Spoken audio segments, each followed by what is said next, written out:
mən də şükürlər olsun ki, özümə görə ayda 5 dənə, 10 dənə də olsa toyda iştirak edirəm.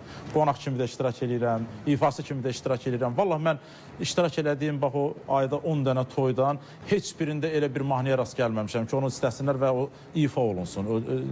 Nətərdir o İçinə gəlir, neyiniyim, hə. Neynirəm, Amma Günelin sənəti... Elə mahnını, Qurana and olsun, mən şahidi olmamışam ki, hansısa bir toyda onu belə deyək də istəsinlər, belə loro dilində desə zakaz etsinlər, mən də onu eşidim. Mən yalan danışmağı sevmirəm, mən yaxın gəlməmişəm, heç görməmişəm və o tipdə bir neçə belə deyək də o dırnaq arası quraşdırmalar ki var, heç birinə rast gəlməmişəm, mən görməmişəm. Bilmirəm, Pünhan müəllim, siz görmüsünüz, yoxsa görməmişsiniz? Mən bir şey qeyd edirəm, Tarix bəy.